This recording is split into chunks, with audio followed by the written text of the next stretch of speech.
Welcome back, everyone. We're back at it again with another discussion, this time focusing on Paramount Pictures' recent action film directed by Edgar Wright, The Running Man. It's another Stephen King adaptation. We got like a bunch this year.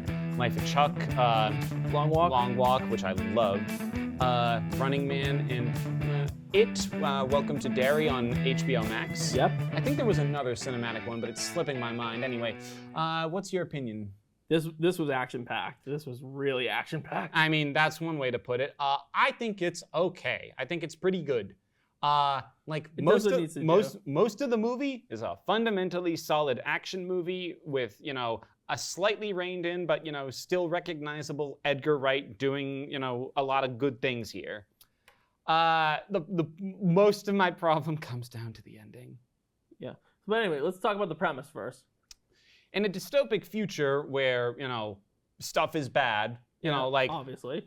Corpse are running the working man into the ground. You gotta struggle just to get by, and all the game shows are, humiliating, deadly, or both. Glenn Powell plays Ben Richards, a down on his luck guy who needs medicine for his, sick daughter. Mm-hmm. And so he decides to sign up for the, biggest game show in the world, The Running Man, where you get hunted down by a bunch of bounty hunters for 30 days, and you get money for the length you survive. And there's a bunch of hidden rules thrown in there too, but that's another topic. It's not the first thing that people would probably think of when they think a Stephen King premise. He's pretty versatile in terms of genre, but most people think, The horror. Shining, It, that sort of thing. Yeah, like all the horror stuff. They don't really see him as much of an action guy, but I like this. Well, I mean, I do find it funny that we've had a Running Man and Long Walk. Oh yeah. In this that's kind of ironic. Stephen King adaptations. What is the fourth film one? God, this is gonna bug me until I. We'll look at it. We'll put it on screen after. If there was one, but yeah, no. For the most part, that's what the movie's about. It's just Glenn Powell's Ben Richards just trying to survive for 30 days, and he meets some colorful characters along the way. Gets into some pretty rad action sequences. Yeah. And then a couple of one-shots too, right? Then the fact that the ending of the book would evoke a 24-year-old national tragedy way too close to home kind of rears up on it. Yeah. So, but we'll get to that. The characters. Yeah. Glenn Powell's Ben Richards is, decently charismatic. He's not one of the great action leads, though. Yeah, but he could become that in the future, possibly. I mean, Powell seems to have enough general leading man energy that Hollywood wants to make him a thing. I liked him in Twisters. Yeah, and he was also in Top Gun Maverick too. He's got some decent. He's got the charisma. Credits. There are others. There's a bunch of other really great casts, like Brolin. That was Brolin, right? Yeah, Josh Brolin. Brolin plays a good, smarmy CEO. Coleman Domingo is an inspired choice as the game show host. Yeah, he brings the energy, the most energy in the film, probably. Yeah, no, and it's a really fun time. Michael Cera's a really great underground resistant, a really great kooky underground resistance guy. And Lee Pace is a decent rival to Powell. Everything is. Lee Pace. What? There's a lot of people I forgot were in this movie. Yeah, no, everything's pretty fundamentally solid here in terms of casting and character. Who played the wife of? The name is escaping me. Is escaping me. We'll put that on screen as well. In terms of action, like I said, Wright is a bit restrained here. If you've seen Wright's other movies, like Shaun of the Dead, Hot Fuzz, they're very Baby Driver, they're very kinetic, very musical in their staging and choreography. Here, there's a bit of that, and there's some fun needle drops here and there, but for the most part, it's more conventional action movie. Yeah.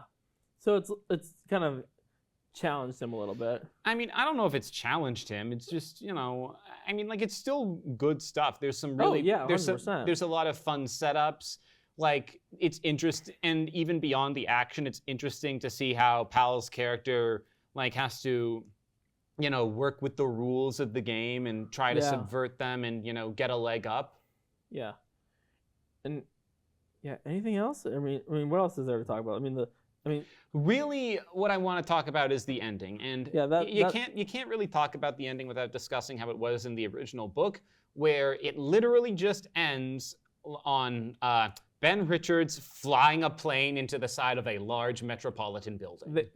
they changed that, and yeah, and let's be real, that was never going to make it to screens. oh, without a doubt, was never going to. The solution they choose though is bizarre. Like, there's another character introduced early on who's another underground resistance guy who makes like YouTube videos, where they have that guy explain how after the plane was shot down, Glenn Powell lived, as opposed to, like, I'm not like, always gonna harp on show versus tell. I think, sometimes you can show and sometimes you can tell, but this is like a prime example of telling when you should be showing. Yeah. And it's like, oh, he's alive, and then he comes back to the building and burns it all down, and everything's cool now. Yeah, to be fair, they did need to change that ending. I mean, yeah, they needed to change it, but did they need to change it like this? Yeah, it could have been handled a bit better, I will say. I mean, like, maybe just not. like you could just like show him like, jumping out or something like that. Yeah, no, like it's just like foreshadow it a bit better and do it, man. Like there were here's the thing. My buddy, a buddy of mine, like rates this about like a 5 out of 10, mostly just on the sourness of that ending. And on the one hand, I kind of get that, and I get why a lot of people aren't too high on this movie, because like the ending, even if the rest of the movie is fundamentally solid, leaving off on a bad ending that is what will be most fresh in their minds. Yeah, that's the unfortunate reality we live in. Like, if the ending's not great, they're gonna hate the movie probably. Yeah, no, it'll like color their impressions of the rest of the movie. And for me, I'm a more big picture kind of guy, and I'm able to look past that a bit.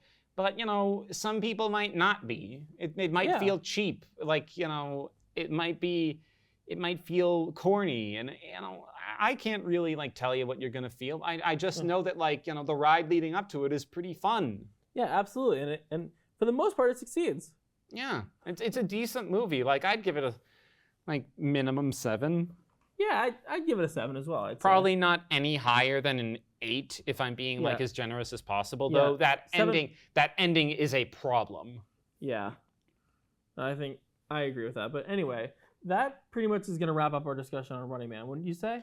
I'd say so, but when we get back, Spencer and Jackson will be talking about the recently released Lionsgate film, which is one of your most anticipated. Yeah, well, what was it? It's actually on digital now, actually. Wait, already? Yeah, they like shadow dropped it pretty much. And, wow. Well, it's not on Blu-ray or streaming yet, but digital, you can purchase it. Anyway, don't go anywhere. He'll be right back. Yes, indeed.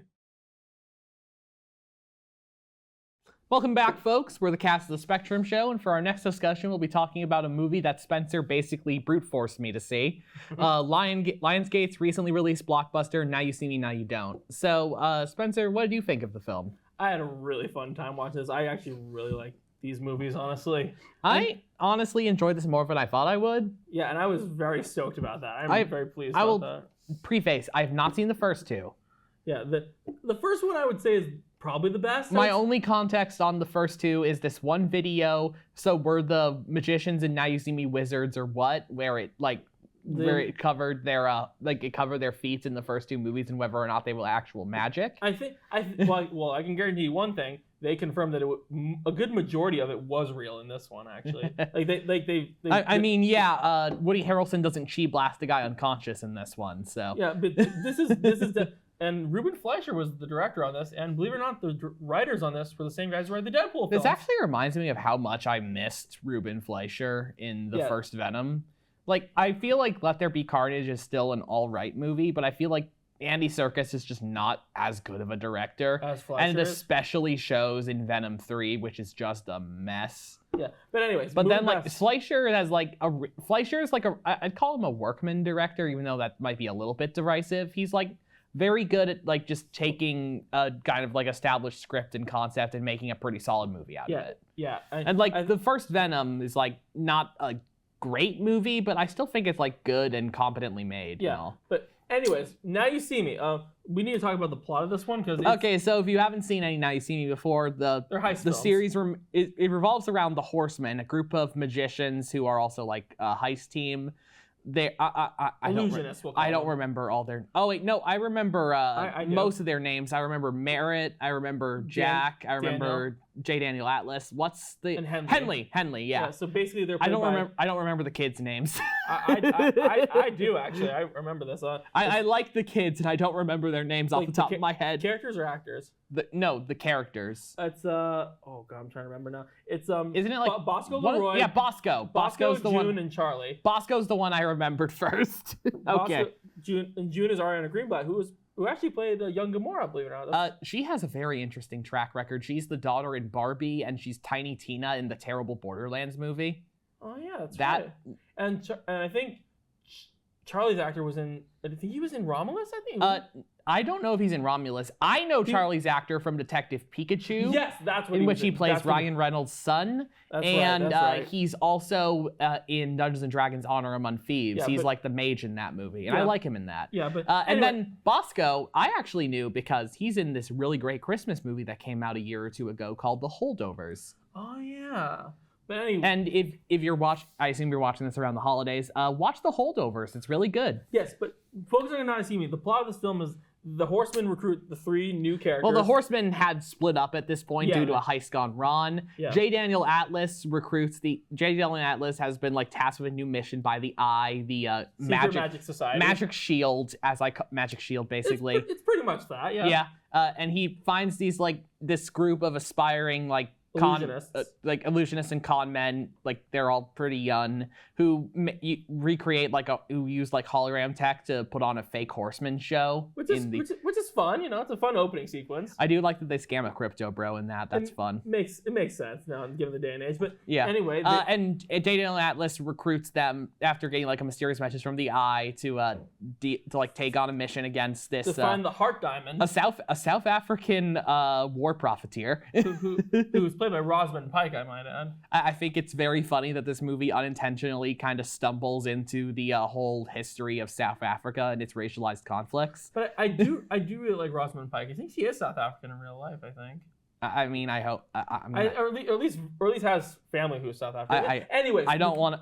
I'm probably We're not going to look up what that means about her family, but at least she was in this, which is outright okay. I like her a Let's lot. move on. Okay. So, and in the way of the heist, they end up encountering their old horsemen. Jay ends up encountering his old horseman buddies, Merritt, Jack, and Henley. and who's the Lizzie Kaplan girl again? Lula May. And Lula May, who was they- Henley's replacement in Now You See Me Too. I just want to say they hit her from the marketing in this. I'm glad they did. I really like Lizzie Kaplan. She's great. honestly. She's Reagan Ridley in Inside Job, a show on Netflix that I feel like Yeah. ended way too soon. Yeah, And I like her. And why I we not love her see- in that. I love her a lot in this too. Yeah, She's why- probably my favorite performance I in mean, it. let's be real. Why have we not seen all 5 of these horsemen all over the place? They're so good. They're great actors. I mean, Lizzie. I mean, are especially. you referring to in this movie or? I mean, or- why? The actors in general. Why have we not seen more of them all over the place? they're kind of all over the place already, except for Henley, who I don't Isla Fisher was recognize in- in a lot. Isla Fisher was in Dogman, I think, earlier this year. I think she was Yeah. the reporter later. But anyways, Oh, she was in Dog. Okay. which I think which at one point I think was up for best animated for Spectrum Awards. But I think we anyways, dropped it, yeah. Yeah. Either way, but yeah, this is essentially the same kind of legacy movie that we've been getting for a while now But I that think Force Awakens started. It's like the original cast teams up with a younger cast to do a big mission. I actually feel like a lot of the reason this works is because the kids in this have a really decent, Strong really presence. decent chemistry. yeah, they really They do. fit honestly. well with they interact well with the established cast. I like their performances. Yeah, and all the magic, most of the magic is real in There's this. one thing I do feel like the reveal with who's Lula? no, not Lula, who's the Charlie? main Charlie. The reveal with Charlie I feel is a little bit forced personally. Yeah, but I didn't really I feel like it's all right. It works well for the narrative in the end, but Yeah. it's ultimately not kind of what I was hoping for from it. yeah, I will say the first Now You See Me has the best twist.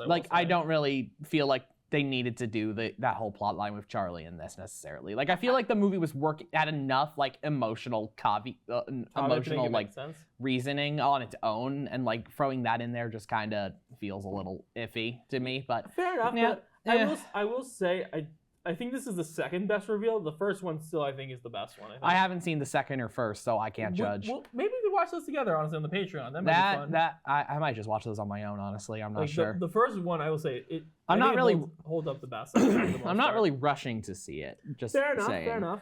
But I will say, what is your favorite trick in this movie? There's actually a lot of like notable stuff in this that is. There is one complaint I did have about this movie. They didn't really explain a lot, which is a big part of the first two films. They didn't really explain how the magic is done for the most part. I mean, they have like the whole scene at the diamond heist, but that's it. I mean, yes, but I just feel like they could have done. I feel like I didn't really need those. Like, I understand why they did that in the originals, but like, I like that we get one of those scenes in this, and then we're just no, we actually get two. We also get the ending setup. Yeah, we actually get like two decently notable scenes of that. So. I will. And also, we got to talk about Morgan Freeman. They straight up kill him off in this character. I had like no emotional attachment to him. I was it's that guy Morgan Freeman I know from the previous two. Well, vaguely. If you had seen the first two, you'd probably get a lot more emotional too, because it basically, for a little context. I know he's like the mentor character. But for also, all of them. him and Mark Ruffalo's character's dad were partners, which was revealed in the second film. And basically, he goaded him in public and practically killed him. Basically. Oh my God! What the hell? Because he basically he claimed that he tried to get Mark Ruffalo's dad to do an impossible feat, like escape from a safe dropped at the bottom of a river, basically. Okay, so why does Mark? The safe basically melt. Basically, like it warped and he was trapped. Okay, so that's a total asshole move from Thaddeus. Yes, it is, and he admitted it later. To be fair. Okay, at least he's like feels bad about it, but still, Jesus, that's it really adds up in this. But yeah, anyway, they did. But if you saw that, you would have felt a little bit more emotional probably about it. I don't know. I wouldn't be surprised if that's his final role, by the way. I mean, Freeman's already getting old. I wasn't surprised. He's almost 90. I wasn't surprised they killed him off. Yeah. Like, it felt kind of like natural setup for this. It did, but it still hurts. I'm actually still trying to think like what my favorite trick in this was. I do actually think it is the diamond heist near the start. But you know what I did really like in this film? That one-shot sequence. That was great. The one-shot scene where they're all doing different tricks, and it's just one take, basically. Oh, that was a pretty solid scene, I guess. Yeah, like usually these movies have a really standout scene. I don't think it's as good as the card scene in the second one, but it definitely is pretty solid. I love how the card scene has like that one throw where that one video of professional card throwers are going, yeah, there's no physical way he could do that. Actually, David Copperfield, who's an actual illusionist in real life, he worked on the second film, so I think there is a slight way. Here's the funny thing: like they agree that like most of the card stuff they agree is accurate up to that point, but it's like the bounce throw that like these pro card players I saw, they're like that's really hard. They can't do that. That's stupid. But that being said, I think David Copperfield said he did do that at one point. Actually, I mean magicians say a lot of things, so I'm sure there is a way of making that work in real life. Some way. I actually saw this in a very interesting situation. It was like a nighttime matinee on the Saturday. Not a matinee. A nighttime on a night weekend. Showing. Yeah, just about a week ago on Saturday. Yeah, I was like one of 10 people in the theater. Yeah, it was definitely more packed at the beginning, but that's the case. It was kind of a weird experience being in the theater for a minute. But like I don't know. It was relaxing a little bit. It was all right. It was fun. Yeah, that's exactly the best. This movie is like a very solid 7.5 in my opinion. Like I feel like it loses steam with like the big ending twists and stuff, but I do feel like the majority of the film is a very competent heist movie with some decent performances and some younger actors giving good performances on top of it all. I will say this though, I mean, I was more invested in the younger kids than any of the horsemen, which I guess makes sense. Yeah, it does. And because I don't have an attachment to the horsemen, I'm getting to know the younger kids for the first time with everyone else. And by the way, the second little fun fact about the first two films, Louis Leterrier did the first one and John Chu did the second one. I'm aware John Chu did the second one, yeah. And And I think Ruben Fleischer is actually returning for the next one, actually. And the writers, Paul and Reese, are coming back as well. I mean, yeah, It makes sense, you know. if this movie made like a decent amount of money, right? And if it ain't broke, don't fix it. They might as well just like keep going. Yeah. So, I hope that I like enjoy the overall like I hope I enjoy the overall like conflict of the next one a bit more, because like I said, I already it's not discussed. perfect, but it's fun. I said like it kind of loses, like I said, loses steam, doesn't really like ruin the movie. Yeah. It like impacts my score anyway. Yeah, and a little fun fact about the third movie: the original plan was to have John Chu come back for the third one, and Benedict Cumberbatch was actually originally was in the original draft of this thing. He was casted as an unknown role at the time. Isn't that cool? I mean, it's not surprising they got like Daniel Radcliffe for the second one, so I guess true. like their thing There's is Doctor Strange, but oh, that's why they got the kid who plays Charlie. Oh my God, I just realized. Go on. He's like the party mage in Honor Among Thieves. He's like the one who does all. Oh, He has that really yeah. cool mirror. He has that really cool like mirror snag trick in that movie, and like I didn't see that movie. you actually need to see that. That's a really good movie. Hey, we'll do that on Patreon. Maybe, yeah. But yeah, Honor Among Thieves is like honestly, I find it funny that most of this is just me recommending other movies, but But it works. It works. hey, if you saw this and liked the two male like young leads, watch Holdovers and Dungeons and Dragons Honor Among Thieves. They're both quite good. Yeah, And for the girl, you've probably already seen Barbie. and not to mention, she was young Gamora in Infinity War, like I said. Yeah. So you probably know almost every person in this film. So The Mark Ruffalo hologram post credits was funny. I will say the CG wasn't great. It was really bad looking, but yeah. Was it worse than the holographic thing from Love and Thunder, or better? It was about that tier for me, I think. It's about the same. Huh? But they'll probably fix it in the I fourth do film. kind of like the you thought we'd let you get away with this. Well, you're exactly right. That's a that's a good line. that's pretty fun. That's a good line, but I find it funny how for most of this movie I was just like, Lizzie Kaplan, you can do better than Dave Franco. even though Franco is getting better with his performances. I know, but also I just you don't like him? I think Sean has described this same feeling with Dave Franco. Like he had this first and it latched on to me, where like there's nothing inherently objectionable about Dave Franco, but he has the kind of face that you want to punch. I don't have that opinion, but I can see why you think that. Like I just don't like looking at him. He's gotten better with time, I think. I suppose, but okay. Anyway, but yeah, pretty okay movie. Yeah, nice seeing you done. This is definitely something like I probably wouldn't have gone out to the theater on my own unless Spencer dragged me to do it. We'll do that for the fourth film, ladies and gentlemen. But I'd probably like watch this on streaming if there was nothing else I was interested in. It's already on digital, so. I mean, who buys movies on digital nowadays? So some people. If I have a code for it on a Blu-ray, I'm going to use it. I mean, I guess so, yeah. Like, DC keeps giving out discounts for Superman on digital, but like... Some people probably... Anyways, we're going to get back to when we come back, we're going to get one of the biggest films of the year. Don't go anywhere, we'll be right back.